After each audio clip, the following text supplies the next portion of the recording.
talk for a long time.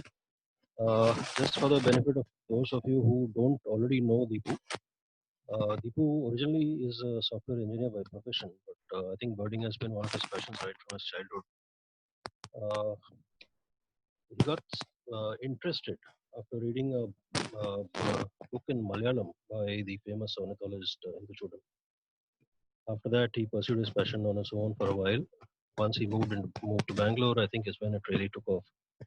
And after that, he's not just local birds, but pelagic birding is something that really caught his fancy, and I think he has become he's been leading trips for a long time now, and today he is regarded as one of the leading experts in on pelagic birds in India. So it's a real pleasure to have Deepu here, and we are really looking forward to this talk. We are very sure this is going to be a very productive one. Um, Deepu, we, as we discussed earlier, we'll keep the questions till the end. I think once your session is done, right? Okay, over to you, Deepu. Thank you, Umesh, and warm welcome to everybody to this session. Sorry that I had to make you all join this meeting on a Sunday morning, 11 o'clock. Unfortunately, we could not work out a better time.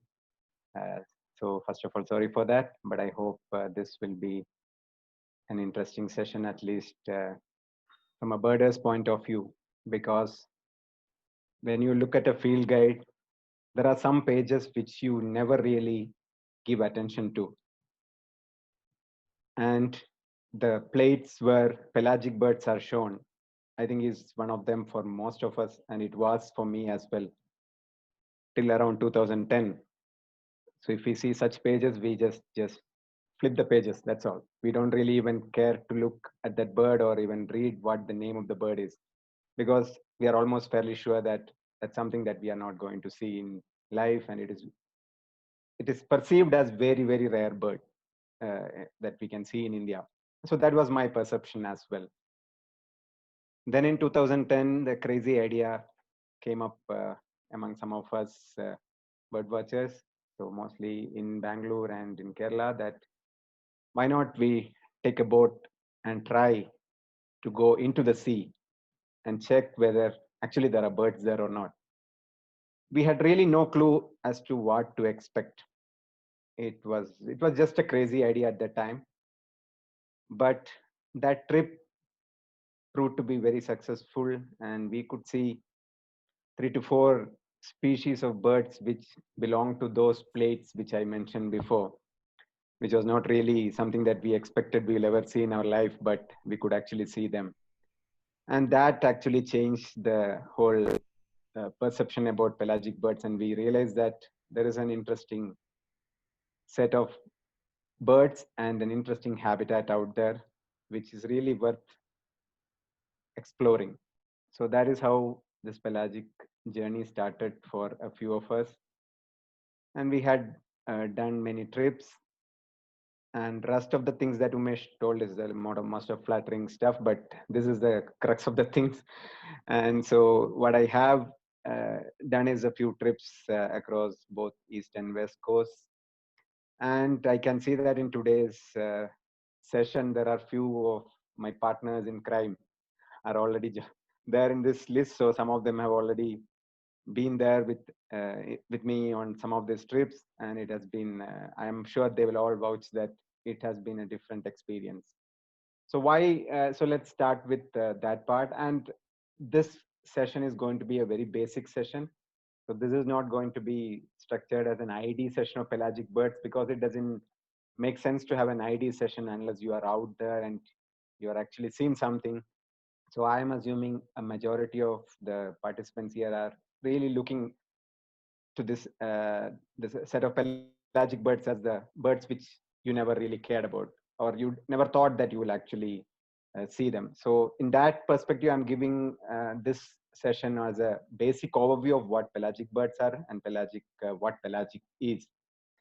And then I am hoping that this will trigger a little bit of interest, and we'll have few trips, and that is when actually we can go much more into the details of the pelagic birds. So any pelagic birder out there, please excuse me for the slides, because this will be fairly similar to you or familiar to you.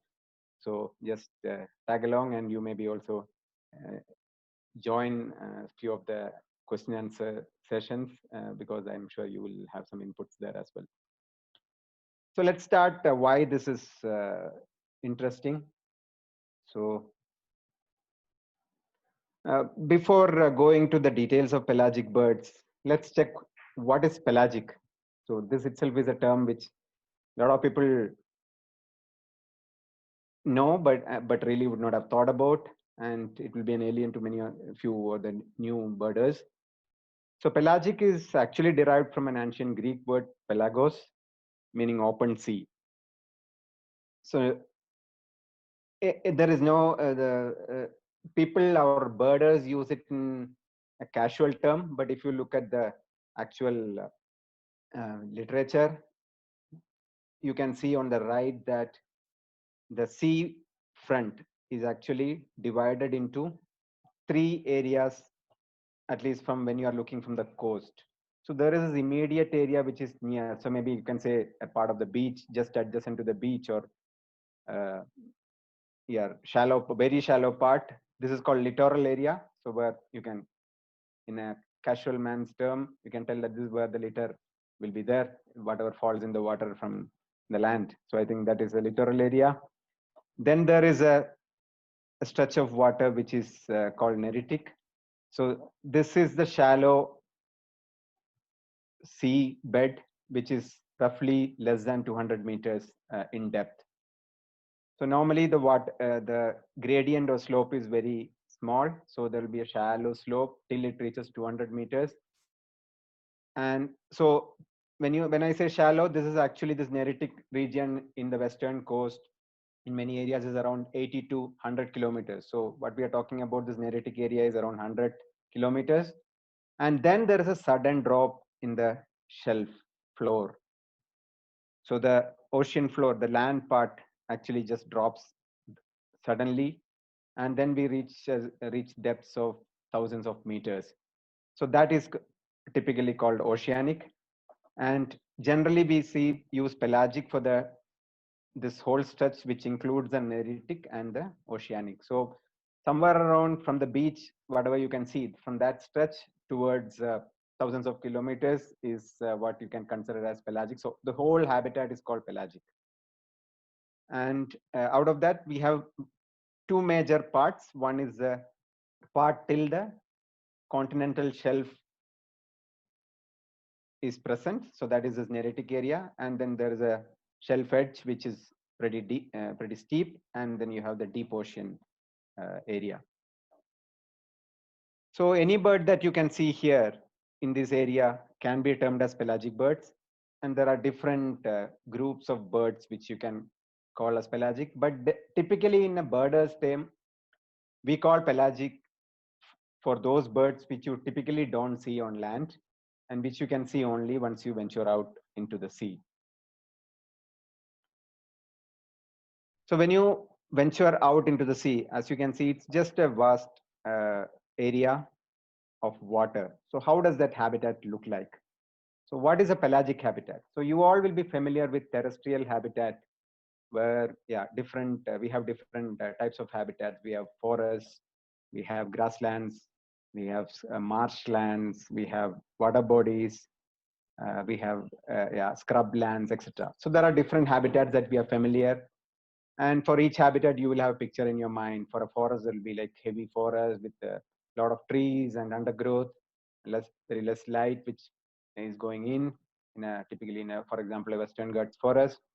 Or there will be deciduous forest, and then scrub forest where it is much open, but still there are trees, marshlands where there are reeds, etc. So you see a lot of variety in this terrestrial habitats.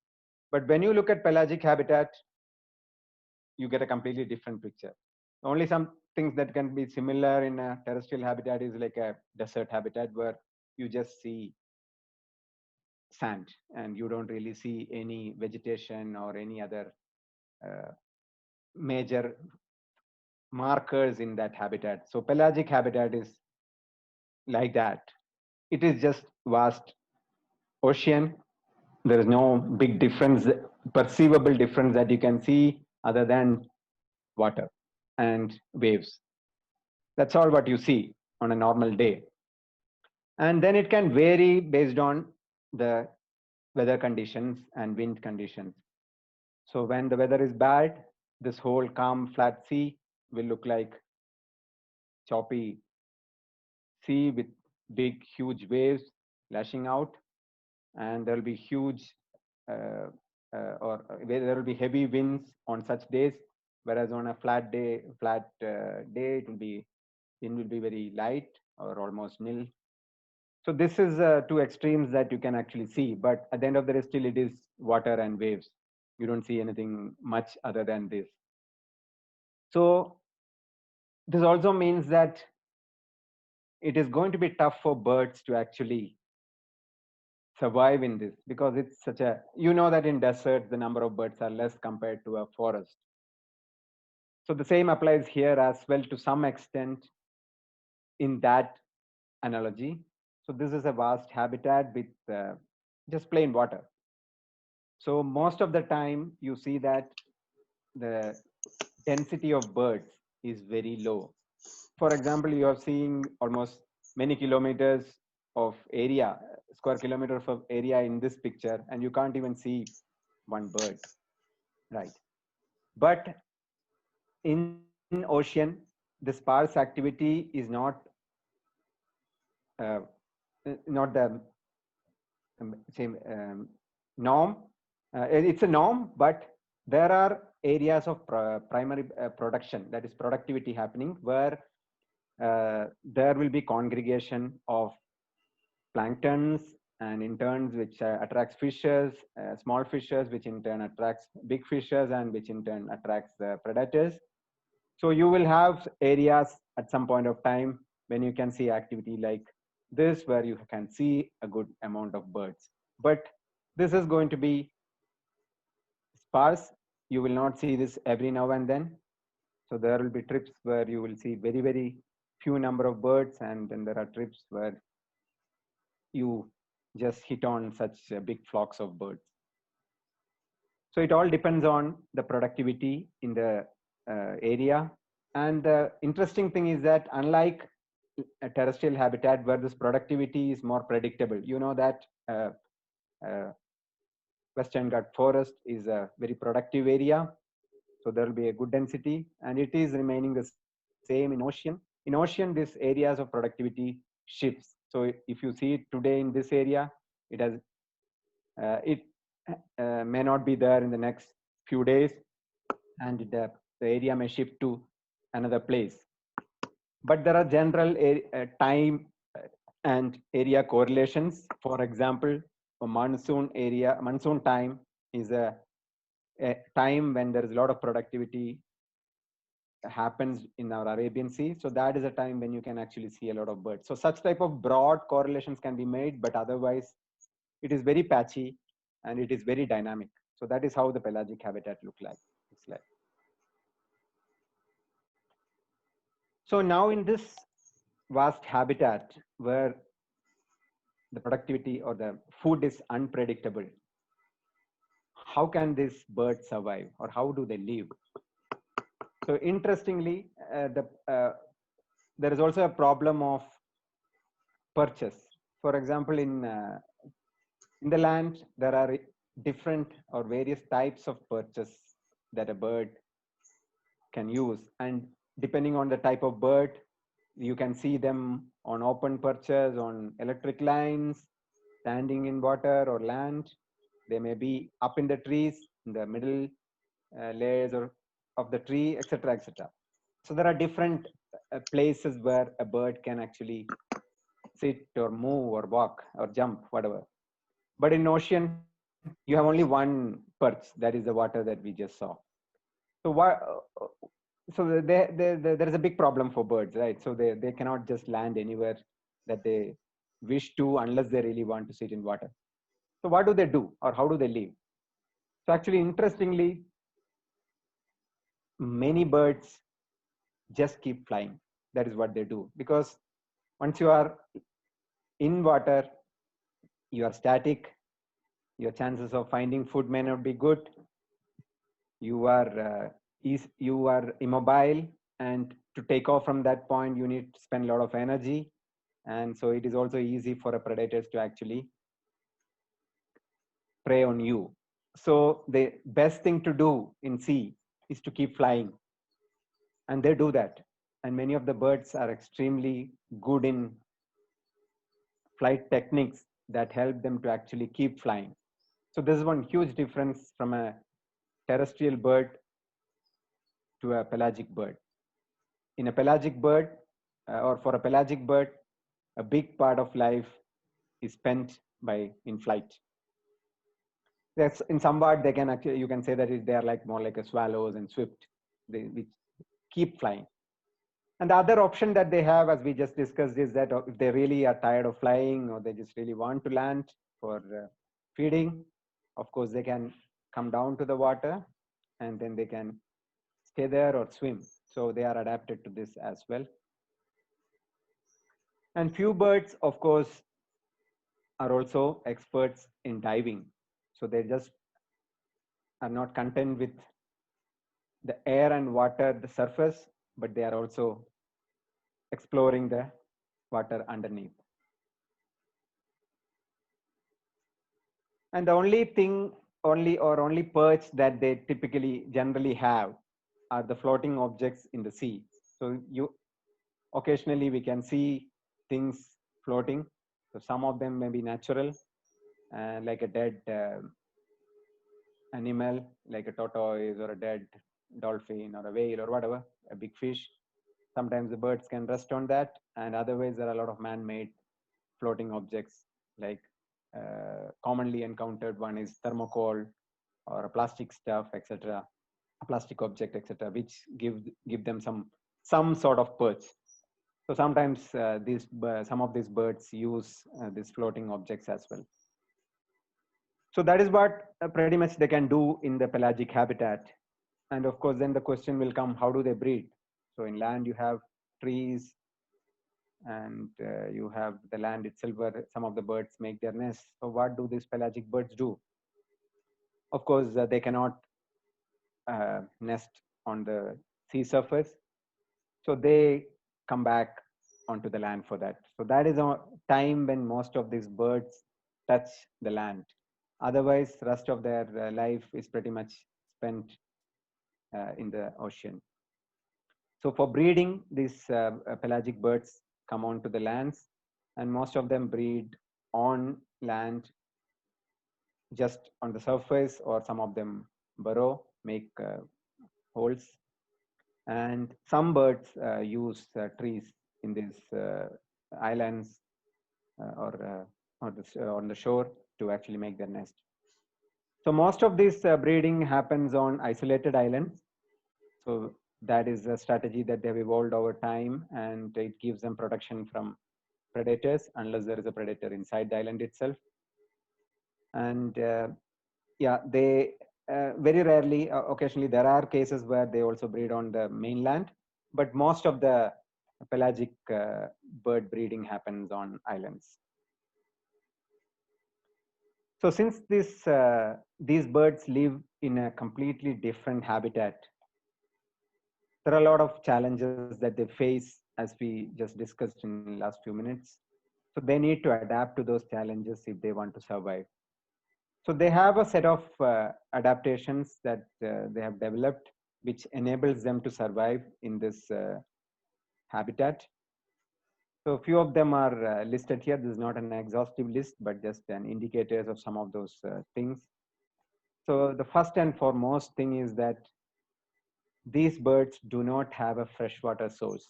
So they cannot drink water as we drink or any other bird drinks.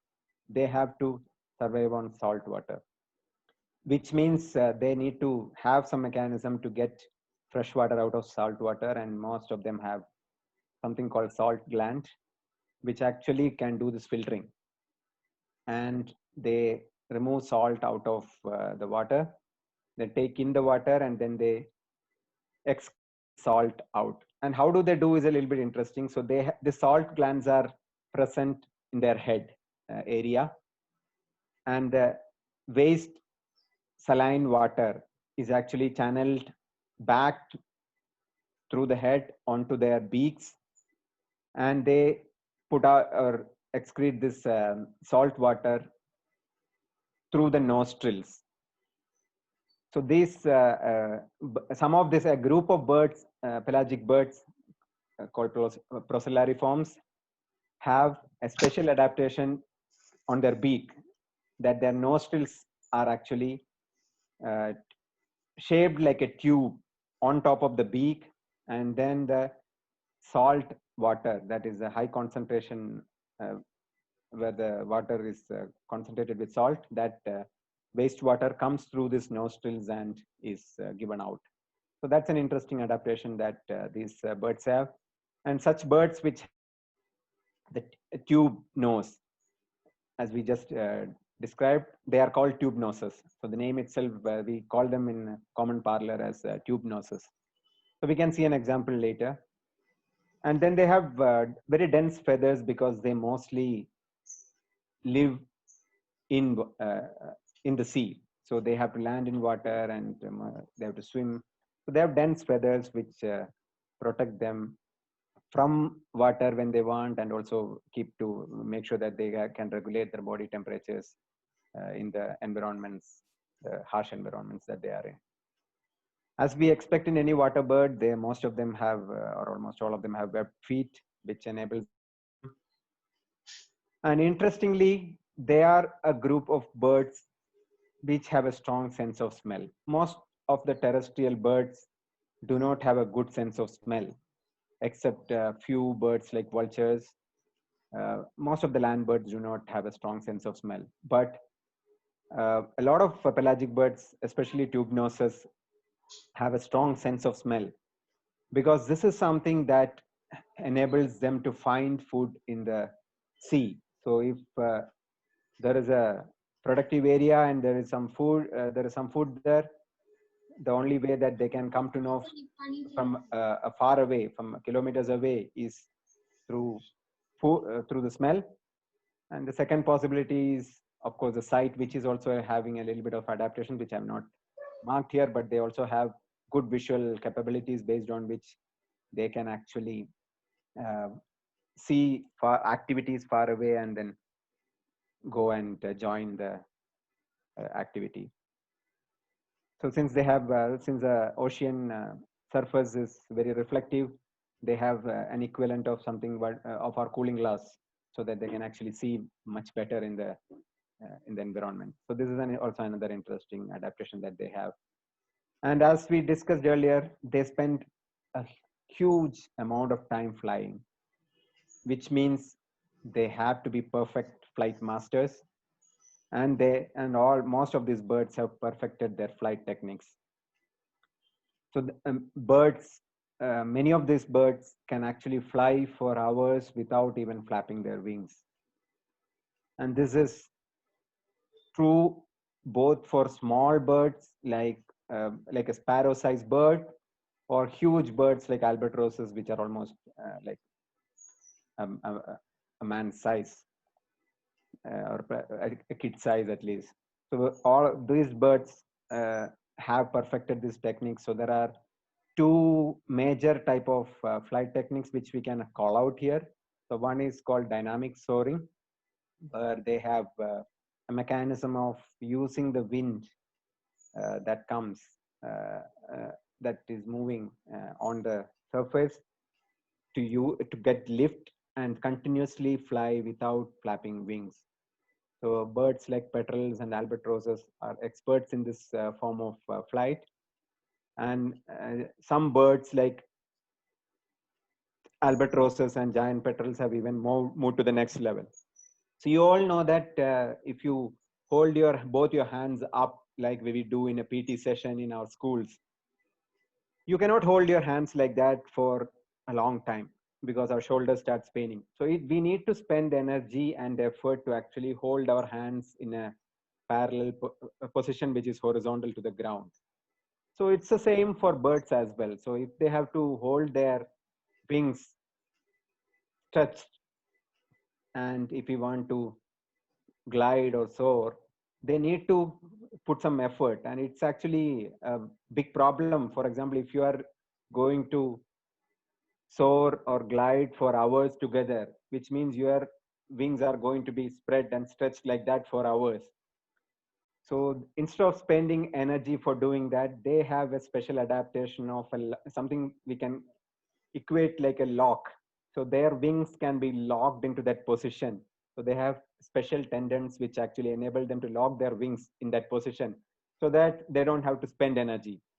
So this is an extreme adaptation where an albatross can actually lock its wings and then keep it in that stretch position and then just soar for hours, or as long as wind is there, it can just move across the ocean, keep flying.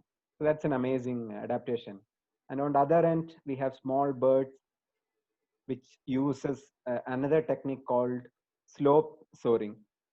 So this is another interesting technique where they use very micro wind movement. So when a wave is coming, a wave gently moves across the sea. So when a wave moves, there is a slope that is created. Towards the front, there is a slope. And as the wave moves, the wave actually pushes the air that is there in front and pushes it up, pushes the wind up, and then the wave moves forward. So when the wind gets pushed up, there is a little bit of movement that is created, vertical movement, uh, somewhat vertical movement that is created for the wind. And there are birds which are experts in using this small lift of wind that happens when a wave moves, and just uses that for gliding along the sea surface. So they just catch this moving wave and keep above that slope that keeps moving the wind up and just keep going forward. So that way they can fly long distances without actually flapping. And this doesn't need any big wind. So this is not a normal surface wind that is helping them to fly, but it's just that small amount of displacement of air in front of the wave that actually helps them to fly. So there are such small adaptations which help them to actually survive in this habitat. So of course, we saw that they can now survive there, and they have got their own adaptations. So what do they eat? So food is scarce there, as I discussed said earlier. There are areas of production, primary production, which actually concentrates the food. Otherwise, it's tough. So what they have available are fishes. So from all sizes, small fishes to big fishes. Depending on the size of the bird, they prey on the appropriate type of fish. They also consume a lot of cephalopods like squids. The other source of food is planktonic crustaceans. So these are very small, very small beings, animals present in the sea. So they like krill. So even the largest animal, the blue whale, also feeds on this krill, and some of this many of these birds also actually survive on this krill. And they are also since the food is very scarce, they are also okay with dead matter and waste. So many birds do scavenging, and some of the birds are really like experts in finding dead matter. As we mentioned, they have a good, strong sense of smell, so they can smell such decaying uh, flesh or animal, and they can detect it from far away, and they can just come and find it, and then they feed on that. So again, all types of birds, from small storm petrels to albatrosses or giant petrels, also feed on dead matter and waste. And unfortunately, one other thing that has become very frequent in their diet is plastic. So there are few reasons. It seems plastic also appears to them like food because of its chemical formula. So that's the way that it smells may be similar to some of the food out there. And unfortunately, a lot of birds are now ingesting plastic as well. And how do they feed? So we know that now they can feed on fishes, or squid or krill. So what are the different techniques that pelagic birds use? So as you would have guessed, the technique is going to be slightly different from the terrestrial bird, where the prey that they eat or the food that they eat is different. So what here they have to do is to adapt to the marine environment. So this slide summarizes various types of their feeding methods. So you can see that there are diving birds like gannets and boobies, and they just dive into the deeper ocean. Deep means maybe few tens of meters, and they can catch the fish that is going at that level. And there are surface feeding birds, even some of the storm petrels and petrels. They surface plunging are terns mostly. For example, a bridal tern will do a surface plunging, and on the surface there is a way of feeding called pattering or fluttering on the surface. Storm petrels are experts in that. Then, as we discussed, scavenging birds just land on the bird and then eat whatever is the dead matter or waste matter that is floating around. Birds like long-tailed skua just do dip feeding. They just fly just on top of the water and then dip themselves and pick up the food. Uh, and then shear waters can actually just swim from there, sitting in the surface, and then they go underwater, swim, and then catch the food and come back. And birds like penguins and auks can actually go very deep. They can dive again and then catch the fish.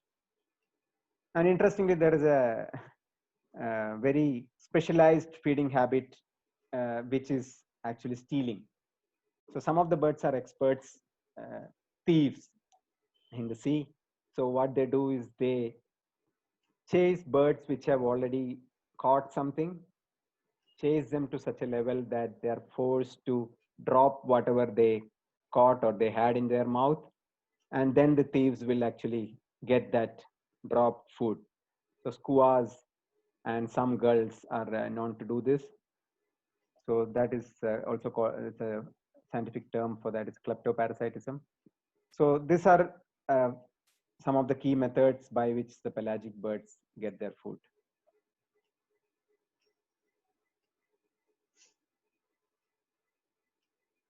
So how do they look? How are they different from land birds? So in land, you can see that the birds come in a variety of forms. They are colorful. They have a lot of different ornamentation that they have, and they are also in different sizes. So how do the pelagic birds compare with this? So it's interesting that some of the things are similar in terms of size. So of course there are birds from very small to very big. A storm petrel, for example, would be around 10 to 15 centimeter, like just a sparrow plus. And then there are albatross, which are more than a meter length, and their wingspan more than 3 meters.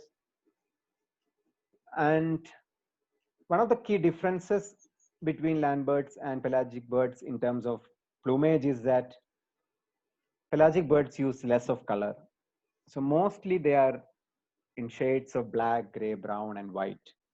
So they're not that colorful birds. Mostly their bare parts are the ones which are colorful. So their beaks and legs are sometimes found found in different colors. For example, a frigate bird you can see here has a very pinkish beak. So there's a flesh-footed shearwater has a flesh-based beak with a dark tip. Boobies have beaks coming in different colors, like orange and yellow. Then there are tropic birds which have beaks coming in red color, etc. So they have bare parts which have different colors, but otherwise their body color is predominantly dull, you can say, mostly brown, blacks, and whites. And their body is adapted actually for the different lifestyle that each of the bird group has. So depending on the bird family and the bird species and their exact feeding habitat, the body shape and body parts also are adapted. So here itself, we can see that the beak of a frigate bird is so long. So it helps the frigate bird to actually pick up things, food, while they're flying over the surface. For a booby, it is pointed and triangular and more very aerodynamic shape created by this beak, and the neck helps it to actually dive into the water without impacting its body. Birds like shearwaters have medium-sized beaks, and storm petrels have small beaks. So there are different adaptations based on their lifestyle. A short note on the breeding and migration. So most of the birds breed on uninhabited ice, as I mentioned, and they are using existing burrows, or they dig holes, and many of them breed in those. And some of them just do it on the surface of the land, and some of them use trees. And the big problem compared to a normal terrestrial bird is that your food is actually far from your nest. For example, if you take a sunbird in our garden, which nests sometimes even in our houses, the food is very near. It just get out of the nest, go a few meters, and you have your flowers to feed on. For some birds, it's a little bit far, but mostly it is somewhat near to your nesting location, and you choose your nesting location according to your food availability. But for a pelagic bird, you cannot choose your nesting site based on food availability, because food is available in the middle of the ocean or somewhere out in the sea, and your nesting habitat is on an island. So the parents have to go out into the sea for searching food, and they do it for days sometimes. For albatross and like penguins, etc., take days and months actually to go out into the sea and come with the food and then feed their kids. So it's a completely different way of nesting and feeding of the chicks. And many of them are migratory, and they have all types of migrations. Normally, when we think of migration, we always think of north-south migration. And for us, always migration is from northern latitudes. And if you ask newspapers, mostly all migration is from Siberia. But interestingly, for pelagic birds, we have all types of migration. There are birds which migrate from north to south. There are birds which migrate from south to north. And there are also east-west migration that happens in the pelagic habitat. So Indian coast, for example, has migrants from both hemispheres. So we get migrant birds from North Pole area, North Europe, Eurasia. And we also get birds from southern hemisphere, from Australia and Antarctic islands. So we have a variety of migrants in our seas. And this is a map, range map of one of the commonest bird in the world. This is called, its name is Wilson's storm petrel. So the orange areas are the areas where it breeds. So you can see that it mostly breeds in Antarctica and Antarctic Peninsula and a few islands around that, and a little bit in South America. And then they spread after breeding all across the globe in all the seas. So they are a set of birds which are present in all oceans in the world, except maybe you can say Arctic. I don't know how much they have they've gone up, but you see everywhere in the world, you can find the Wilson's storm petrel. And they are also a common bird in Arabian Sea and Bay of Bengal as well. Common in the sense you will also always have to take it with a relative pinch. So yeah, we'll come to that. So what are the key groups of birds found in India? So we will not go to individual birds, but we will look at groups so that we have a fair idea of what we are talking about. And now when we go back to the book, at least we'll know, yeah, this is the type of bird that we discussed in this session. So we can categorize them into 6. So first part is a tubenoses, which consists of shearwaters, petrels, and storm petrels. Then there are boobies, frigate birds, tropic birds, kuas, and then there are a few pelagic terns and noddies.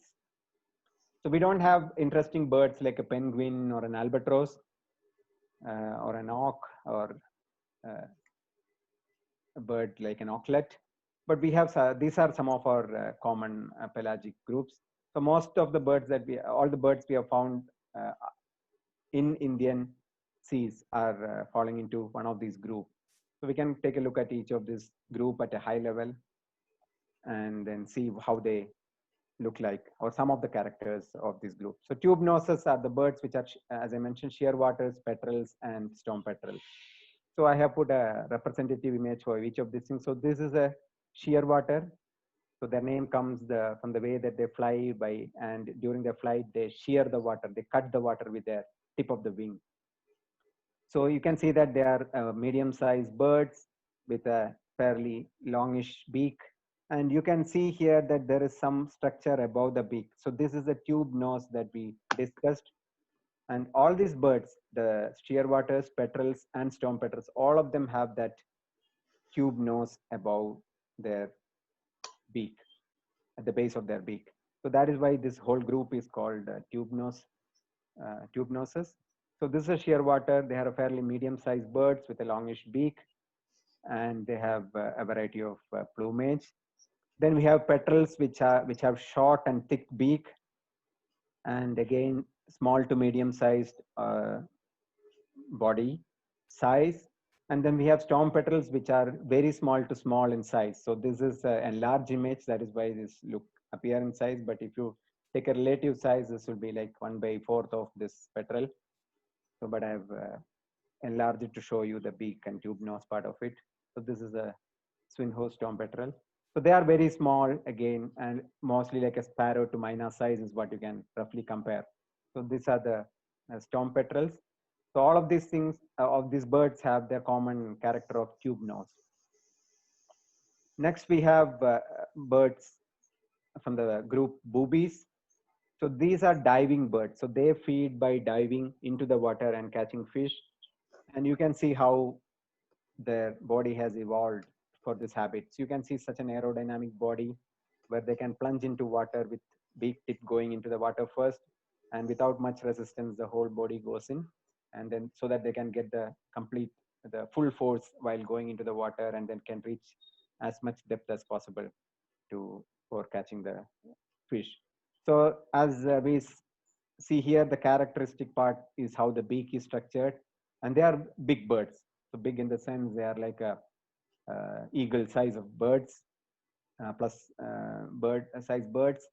So they are huge, and they have this special aerodynamic size, and again have a variety of black and white combinations in their plumage.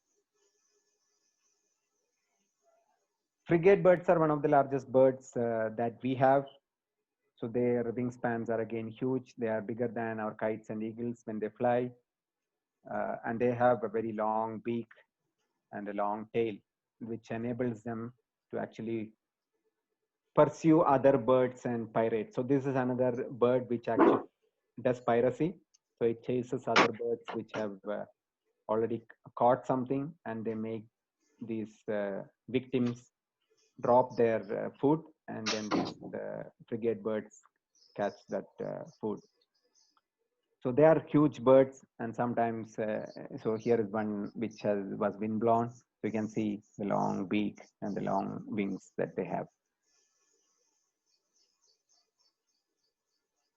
Tropic birds are, we can say, one of the most beautiful birds out there because of their pure white appearance, and their body parts are also brightly colored. So all the tropic birds are predominantly white, and they have some black patches based on the species, and all of them have nice brightly colored beaks. So there are differences in their tail and beak, but unfortunately they are a group which is named in such a way that their names actually do not help us to actually identify much. White-tailed, there is a bird called white-tailed tropic bird, but not just that bird. Almost every tropic bird can have a white tail.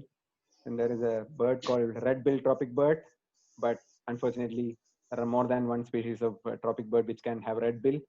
So normally, if you go by the name, you cannot actually identify the species. You have to actually go into a little bit more into the details. So these are reasonably medium-sized birds, medium to big. So again, you can see this. See these birds.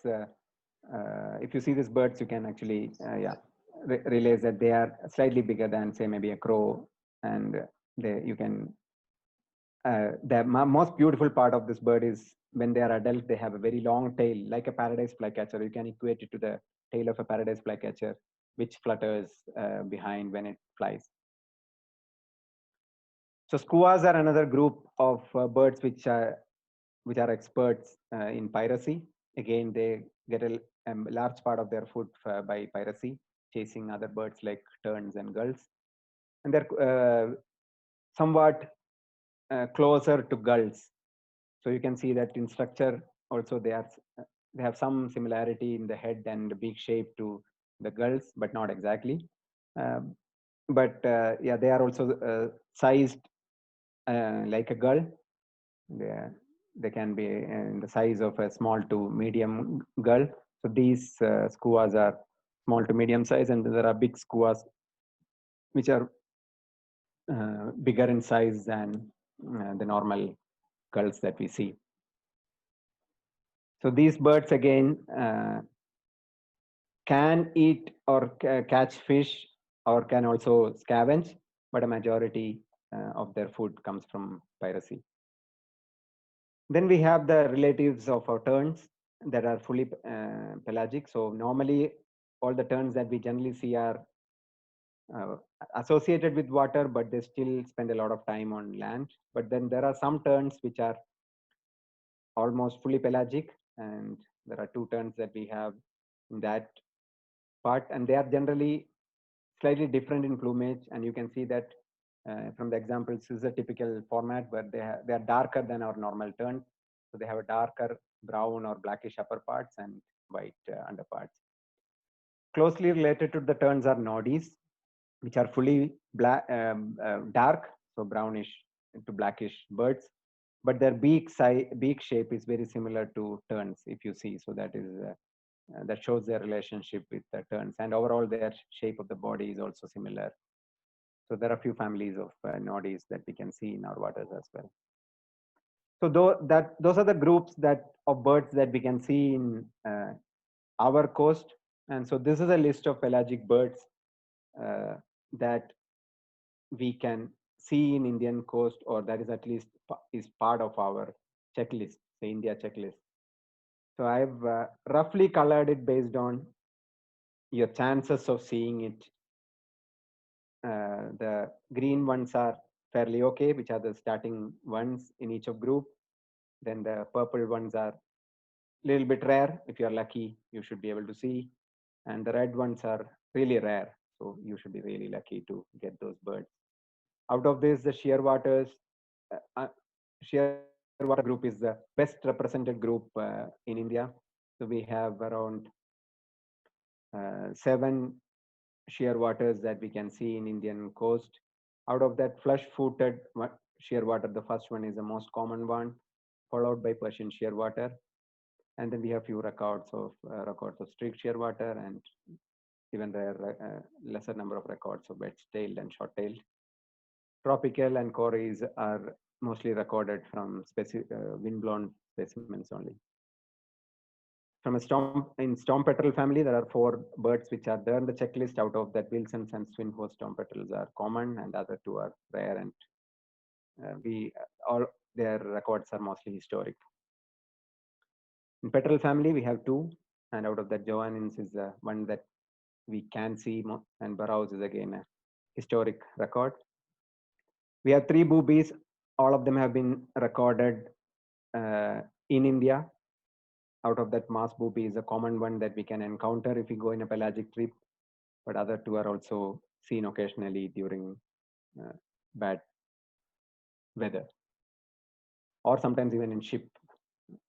In the merchant ships or navy ships also encounter some of these birds, because they take shelter in these ships when the weather is bad. So there are three frigate birds, and all the three that we can see, and all the three are recorded every now and then. So they are fairly common in the seas. It's just that we are not going to the right place, and at the right we are not at the right time, because of which we are not able to see them. In the tropic bird family, again, three birds can be found, out of which red-billed is the most common. Skuas, we have six skuas in our coast. Out of that, Arctic or parasitic skua or Jaeger, as in the new books, is the commonest one, followed by Pomeranian, long-tailed, and South Polar. In terms of terns, there are two dark terns, bridled and sooty tern. Both of them are there, and bridled is one of the commonest tern that we can see when we go for pelagic trips. Similarly, in the noddy group, brown noddy is the commonest, and the other two are relatively rare. So how to see pelagic birds? Best, I would say, would be to get it one in inland and one in hand. So if you can see a frigate bird like this on your hand, this will be the best way to do it. And it's not that rare. So in every monsoon, we get a few frigate birds blown inland because of the monsoon winds, either during the southwest monsoon or northeast monsoon. There is a chance that these birds can be blown inland or during cyclones. So for example, take the recent cyclone which hit Calcutta, and Calcutta, though it was an unfortunate incident, for birders, it was a lucky chance to see some of those seabirds inside the land. So a lot of birders got photographs of interesting pelagic birds during this cyclone. So of course, that is a bad time to go for bird watching. So we cannot actually anticipate that and make arrangements for that. So the next best bet will be to join some of those organized pelagic trips.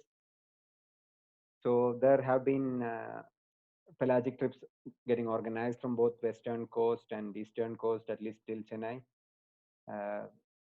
The frequency has reduced now. With every year, we are having a lot more bad weather and cyclones. But otherwise, around 2010 to 2015 or 2000, maybe 2016, we could organize a lot of trips.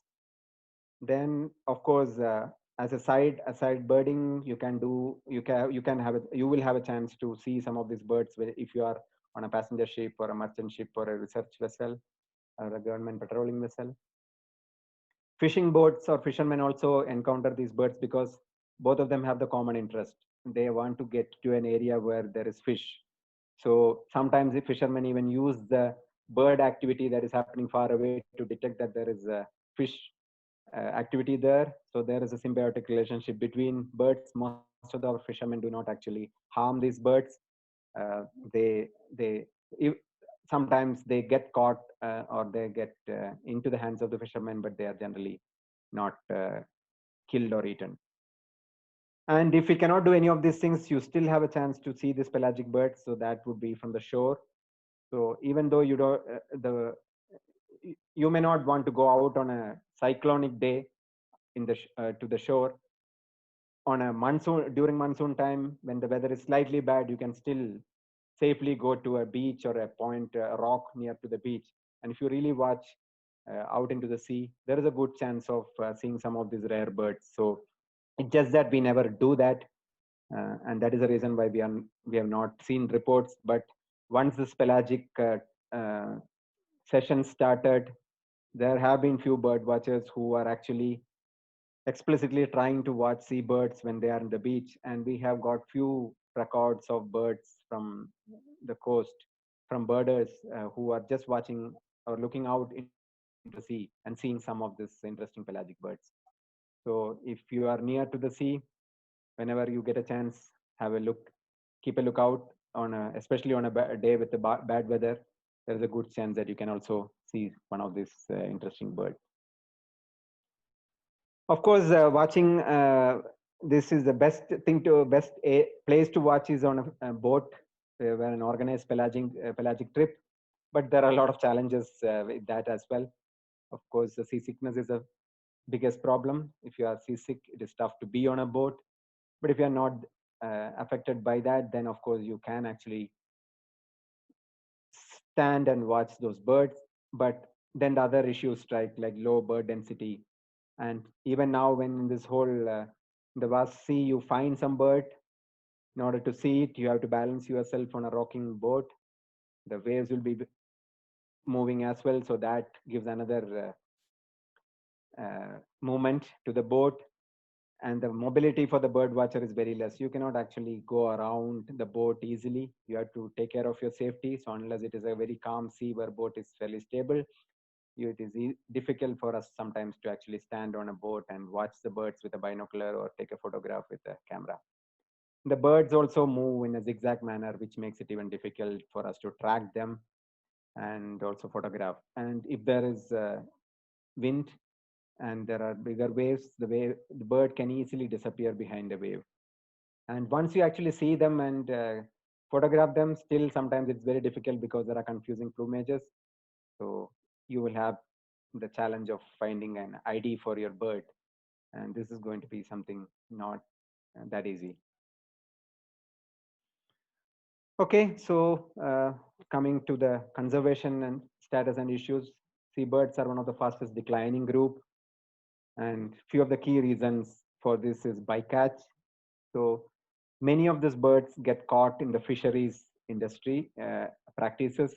So this is not that prevalent in India, but in other countries where long line fishing is employed, like as shown in this picture, where they just put a long line with a series of hooks with bait dropped. Many birds think that this is actual fish and they try to take this bait from the hook and they get caught in the hook. And like that, thousands of birds die every year due to the long line fishing. So bycatch is one of the big problems. Invasive species in breeding islands is another issue. See, for example, see this albatross chick, which has been actually bitten by rats. And these rats have been brought into this island by men. So our hand is behind that as well.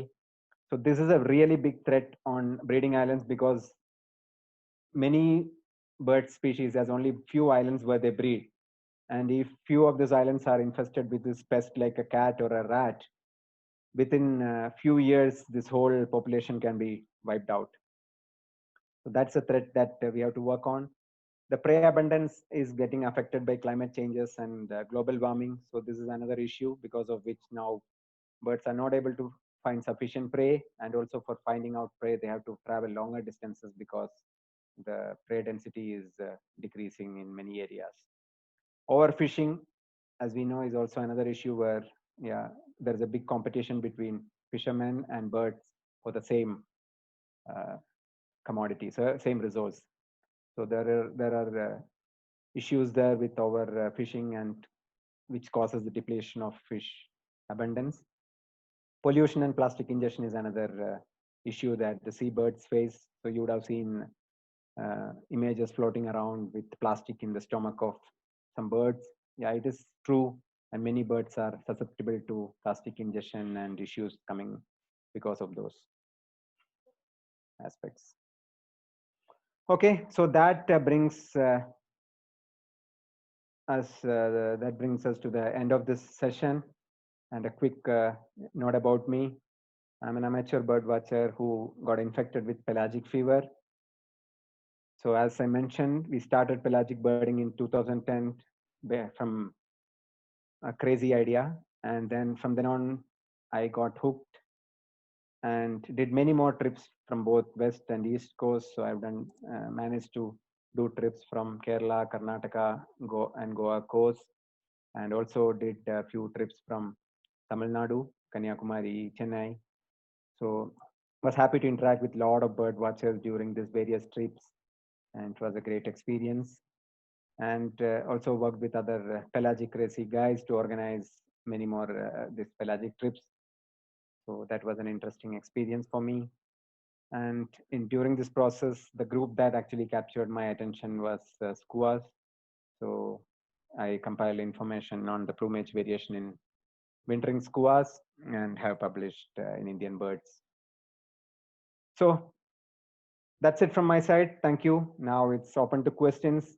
Feel free to ask questions. If I know, I can give you answer. As I mentioned, my background is an amateur birding background. I may not be able to give you scientific answers or scientific part of the answer, but whatever I know, I would happily share with you guys. Thanks, Deepu. That was indeed a wonderful talk, and thoroughly enjoyed the whole pelagic experience again after a long time, I would say.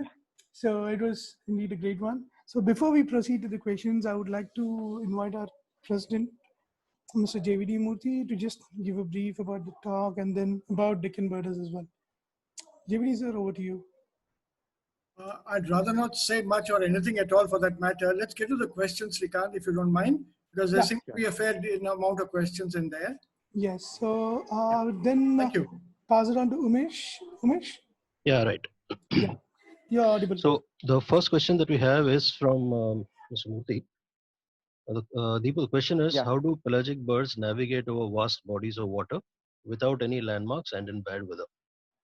So yeah, that is a good question. So this is also related to migration. So there are two aspects of movement. One is the daily movement and one is the migratory movement.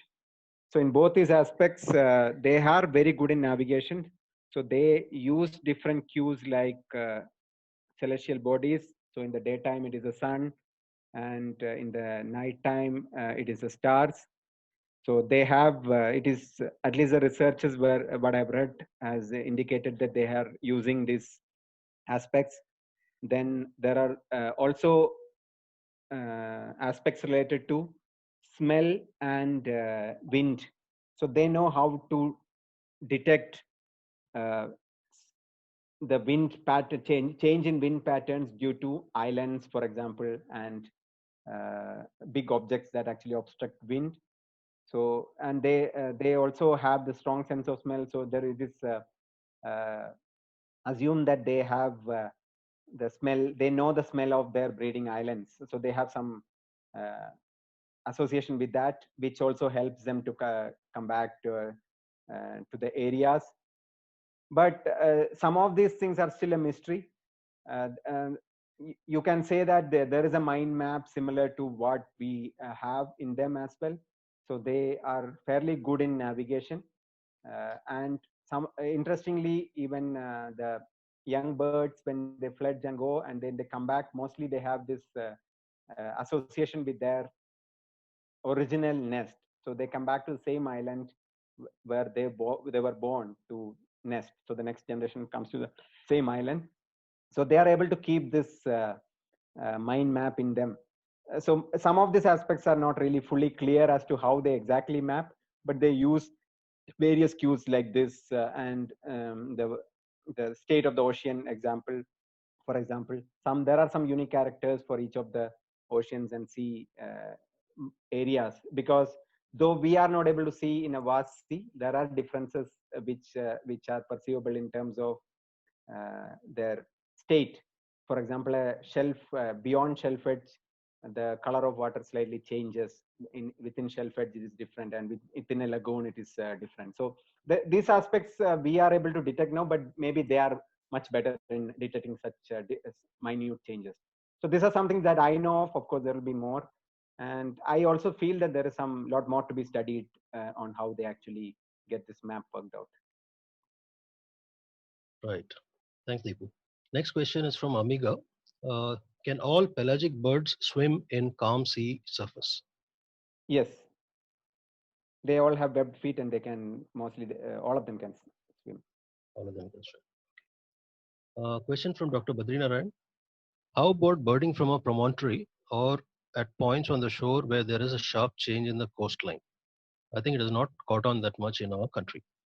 Yeah, I agree with the research. So that is generally watching pelagic birds itself has not caught on, even though, as I mentioned, you can see some of these birds from the coast.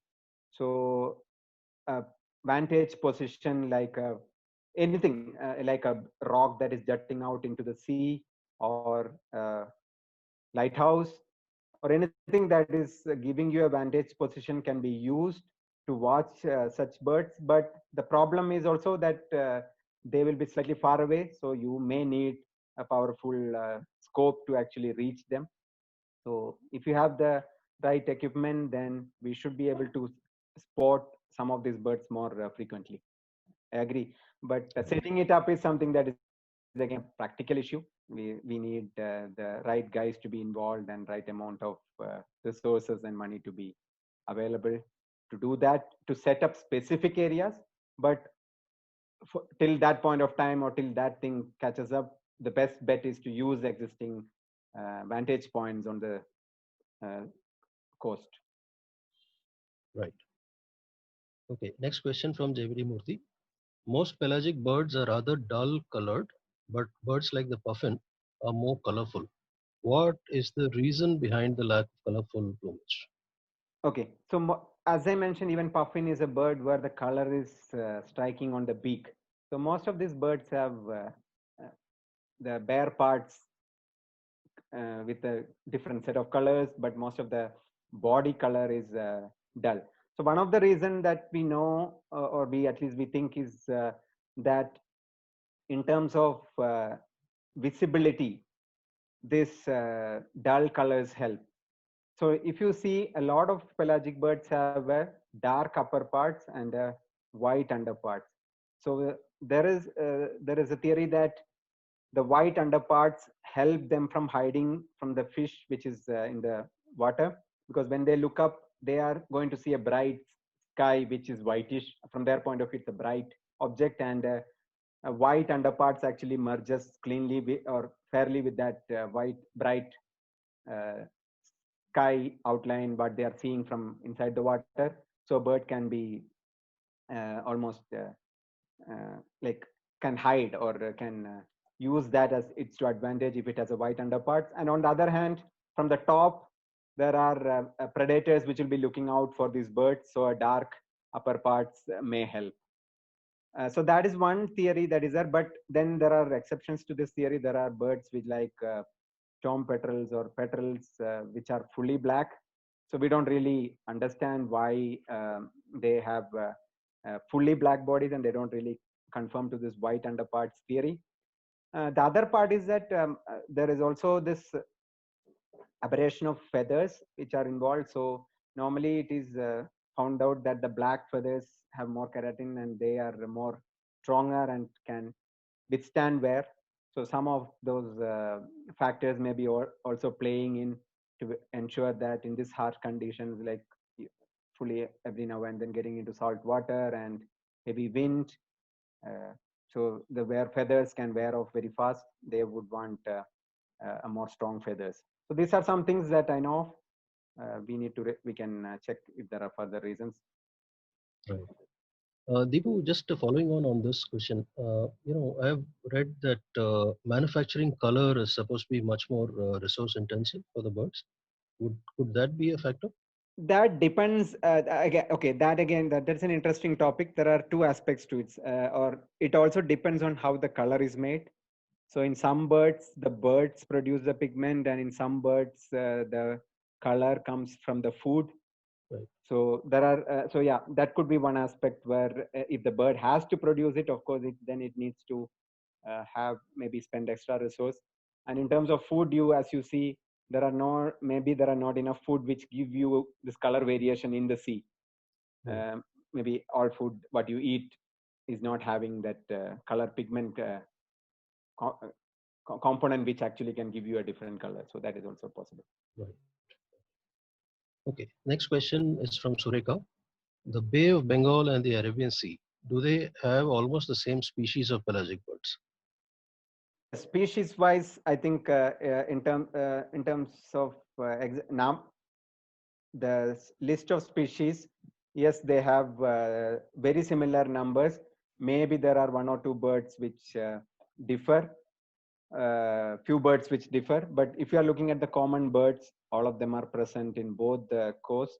But what we have noticed in the limited number of trips that we have done till now is that during monsoon time and just post monsoon and just pre-monsoon time, Arabian Sea is much more productive in terms of overall food availability. So the number of birds found in the Arabian Sea during those times are much higher. I'm talking about the absolute density, not the species count, Right. and the density. But in Bay of Bengal, we have found that this density is slightly less.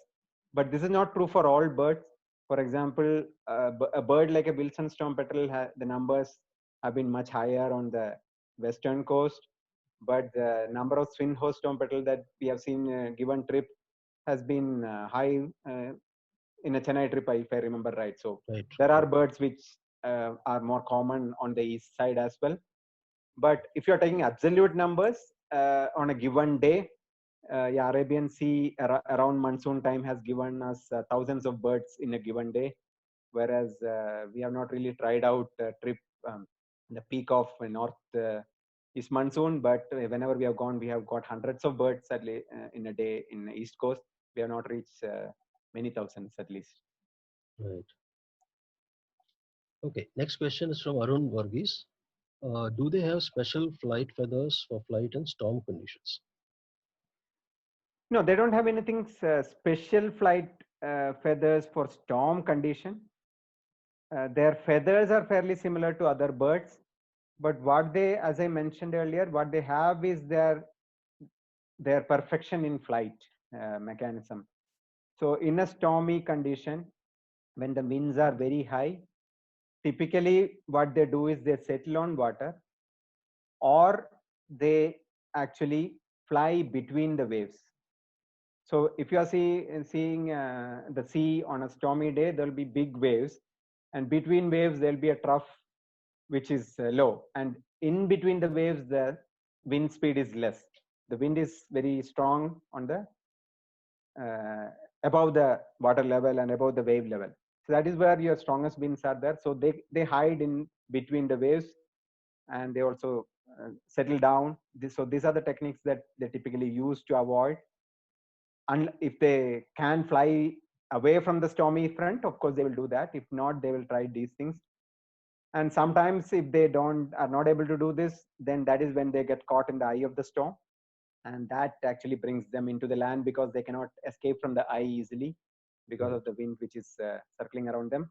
So only when the eye dissipates, when the landfall happens, that is when they actually get out of it, and then they fly back. Right. Another question from Arun also. Do they follow ocean wind currents for navigation? Yes, that's what I said. They have good sense of how the winds are in the sea. So that may be one of the factors that they may be using for navigation. And they may, if we go by that, they may be also able to detect those variations in those over a period of season. So that is a valid factor that could come in. And many of these birds use this winds which are more of a predictable nature for their migration as well. So many birds are known to follow the winds so that they can reduce the effort that is required to fly, because the winds give them some advantage if it is used the right way. Okay. One more question from Arun is, what is the driving factor for migration of pelagic birds, like food or harsh weather? I think it is same. Should be similar as land birds. It should be the availability of food and scarcity of food at the place where they breed. So yeah, these should be the factors that should be making them move, because unless they really have that reason, it doesn't make sense to fly from, say, Antarctic area to actually our seas, right? So the factor is that it is interesting to understand, to look back and see that how they have actually made use of this effective productive times. So like the monsoon time in Arabian Sea is very productive.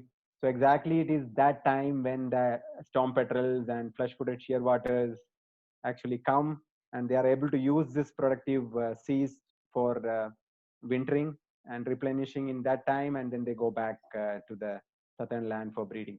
Yeah, it's interesting. So mostly I think it is the food. Right. Okay. The next question is from Asif. He would like to know, do all pelagic birds have tubenoses? No, only the group of birds in the procellariforms has tubenoses. So they are the shearwaters, stone petrels, and petrels in Indian waters. Birds like albatross also fall into the same group. But there are birds like boobies, frigate birds, tropic birds, skuas and terns, etc. They don't have the tube noses. Right. So tube nose is actually an adaptation, as I mentioned, for putting out that salt water. So it should be interesting to actually see how these birds which do not have tube nose manage it. So it may still come through their beaks, but yeah, they don't have that adaptation to actually do it through a tube. That's all. Right. Okay. Gayatri would like to know, have you got to see any ringed birds? We have not seen any ringed birds in our trips right now, but a lot of ringing is happening. So it's just a question of chance. Right. Okay. Okay. A question from Sarayu. Any record of loons and sea ducks like scoters and mergansers in Indian waters? We have not got anything in our pelagic trips. Mergansers are recorded inland. There are mergansers which are inland, but we have not got any pelagic scoter or merganser records. We don't have. Right. Okay. Satvik has a question. How is the bird tagging done, and how difficult is the monitoring of tagged individuals, as they are in flight most of the time? So there are different types of tagging that are happening now. I think it's very similar to the land birds. So there are ringing that is happening, or the point where they're tagged or ringed are the breeding colonies. And it is easy to do this for a pelagic bird because they breed in islands. So once you go to one island, you can get a lot of birds to tag or ring. Right. Different methods are used. Ring is used, then color tags are used, then GPS tags are very rarely used, very rarely. Then there are this light detecting and other positioning tags used. So different techniques are being used by different organizations. There are some data that has got published and is also present over internet. You can figure out. So for example, white-tailed tropic bird has been extensively tagged, and there is information publicly available on its migratory movements. There are tracking that is happening for shearwaters and albatrosses. So it is one way. It is also easy to retrieve these tags because next year you go to the same island at the same time. You are 90%, 90 or maybe much more than that sure that the same bird will come back to the same island and will breed there. So that way, it is for a person who is tagging, it is easy to retrieve the tags and get data. So it is happening, and there is some data out there for us to see already. Okay. I have a little, question on the same issue. This tagging, is it done, ringing rather, is it done only on the legs?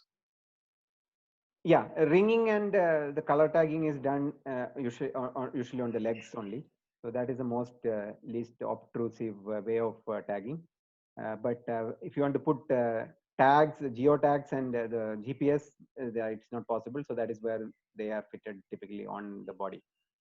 Right. Okay, let's move on to the next question. Prakash has a question. What is the status of the oil glands at the tail area in these birds? Yeah, they have oil glands, so they also produce oil in the stomach. So sometimes it seems, or at least it is assumed that they can use this oil in time when they don't have enough food even. So they have oil glands and oil production happening both inside and outside the body. Their usage is similar. They use it to waterproof their feathers.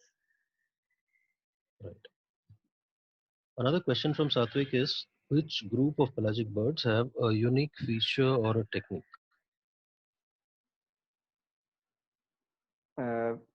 As we discussed, few of the techniques are very specific.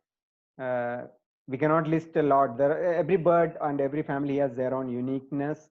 In that sense, when you say tube nose, so that is one of the unique features which you do not see in any other bird family in the earth, is what I at least believe. So the tube nose and the use of it to remove out of the body is something unique to the tube noses. Then the wing locking that I mentioned for albatross and great, so the giant petrels, that is also something that is unique, and I have not heard of that in other birds, where they can lock their wings into a position in exactly the way that these albatross are doing. So these are some of these very unique adaptations that is available, and there will be more, and you have to actually go to family by family and see if there is something unique. I've not really compiled a list, and the flight techniques, the way some of this have been perfected, I don't think there is a parallel in land birds. The way that they can use the small amount of wind movement for staying or soaring and gliding is an amazing way. So some of these things are very unique. You can say unique, though it is not exactly unique, but the seabirds use it extensively, while other land birds may be using it very, very less. Right. Okay. Sudha has a question. She says, recently I read about the seas around Lakshadweep Islands protected from overfishing and harvesting of sea cucumbers. Are you aware of protected areas for these birds around the Indian coast? So the concept of protected areas is not really that common or popular in India. Till now, most of our protected areas are on land and mostly forests. But there is a concept of protected marine areas that the government has, and there have been attempts to declare some areas as protected marine areas. So these activities are happening. So, for example, from our trips, we have given inputs for some of these activities. But I currently don't have a list of protected areas, but I am assuming that soon we will see more action on this, and we will at least get few marine protected areas. Okay, Swati has a question. How much time on an average do the birds spend in a day flying, and where do they rest? It depends. As I mentioned, some of the birds like albatross, they live in southern oceans where the wind is constantly available. They can live on, they can fly for days.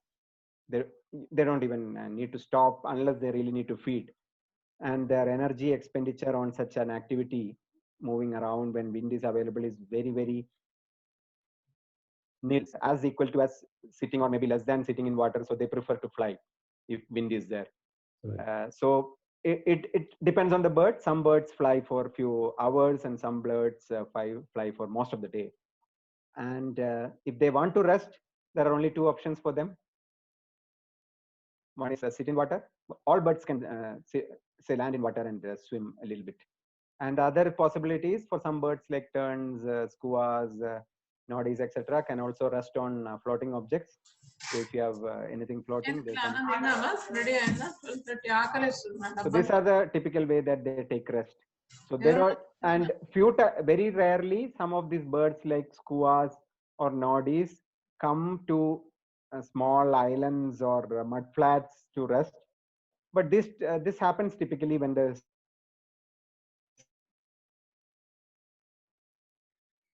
sea is rough, right there. Normal amount of wind, they are generally happy to be inside the sea. Right. Okay, another question from Swati is, are all these birds solitary? Not necessarily. So if you have seen in one of few of these presentation slides, you can see a huge amount of number of birds. So for example, let me just give me.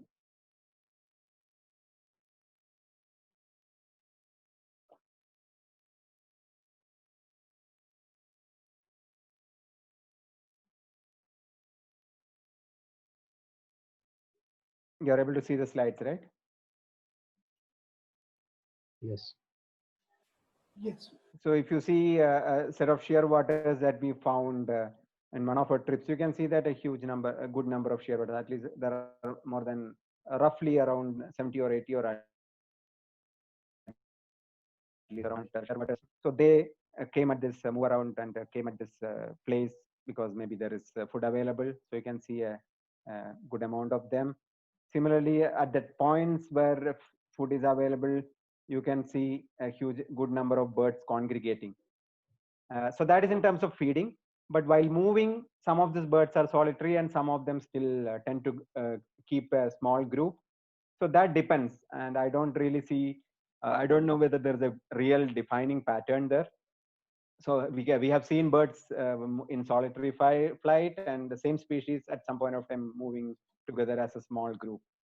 So yeah, but the larger birds like predatory birds like skuas and frigate birds, when they are moving, they are kleptoparasitic. So they typically move in single because they want to chase one victim and then take their food, and they really don't want others. There's no sharing business there. So but when somebody sees such chasing bird, another skua could join the chase, and so all those things can happen. But yeah, some movement is solitary for many of those birds in times, but when they are migrating or when they are moving, doing their local day-to-day short movements, sometimes they go in a group. Right. Okay, another question from Saryu. Pelagic birding presumably is complicated by aspects surrounding national security. How easy or difficult will it be for an organization like Deccan Birders to organize a tour? Deepu, just before you answer this question, I'd just like to mention also that we did organize a trip end of last year from Goa, and we are planning to organize a lot more. In fact, there was one scheduled for around March, but thanks to the Corona situation, it got called off.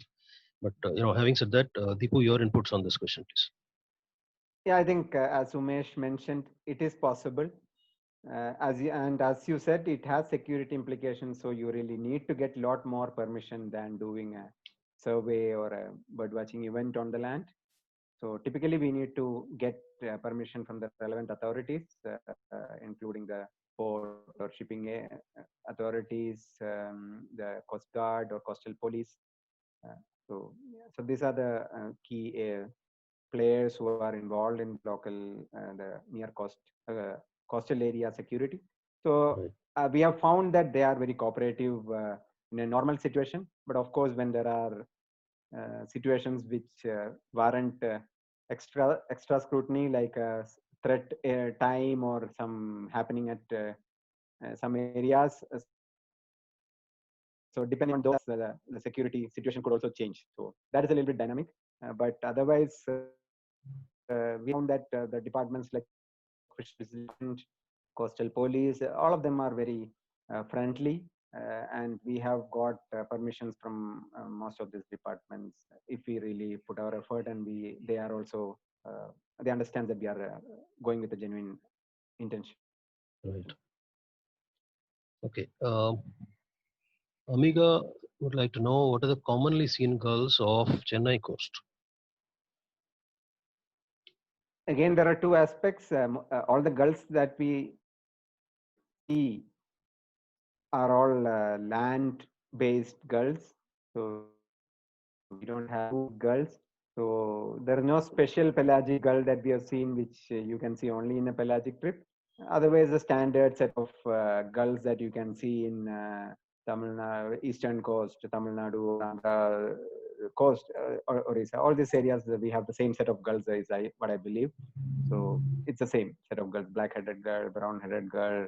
You go to the bigger gulls like Hughlin's complex of gulls, Pelas gulls. So yeah, these are the same set of birds. Right. Right. Okay, I think with that we come to the end of the questions. So I'd like to wind up by thanking you, Deepu. You've the whole lot of comments and appreciation and thanks on the chat section also, and a lot of compliments for the way you covered the subject, the beauty of your slides, so many aspects of your presentation. So thanks a lot.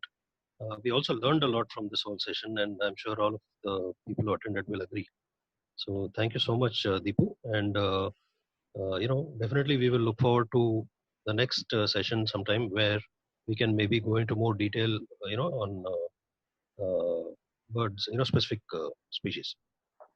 Yeah, that would be something that we can take up once we have the basics in, and then we can have advanced sessions on that as well. Yeah. Right. Yeah. Thanks, Dipu. Thank you very much. And yeah, thanks to all co-pelagic birders who are also part of this meeting, GK, Rama. So I can see a lot of a few names I saw. Sorry if I missed many others who have been Yeah, there were there. quite a few. Yeah, there are quite a few, I think. Yes, Thanks, yes. guys. So it was always a group effort, and this is one type of trip where we found. So I would really appreciate all those people who actually photographed those birds that I used in slides. So they're all my friends, and I have not really asked them any permission to use their images, and I'm hoping that it's okay for them. Thanks to all those guys, and thanks to you all for coming on a Sunday morning. Thanks to Mesh and Deccan Birders for giving me these opportunities. It has been a wonderful experience. Thank you. The major problem is I don't have sea legs. Okay. So I'll have to learn to adapt to that first. We can Anyway, tie you thanks a to the lot. chair. Thanks a lot. Thank you. Thanks a lot, Dipu. I mean, it jogged my memory of pelagic trips. Thanks a lot. Thank you. Thank you, Dipu. Thank you everyone, and thanks all the participants as well for joining us. Great. Thank you. Have you all. Yeah. Bye. Bye. Thanks. Bye.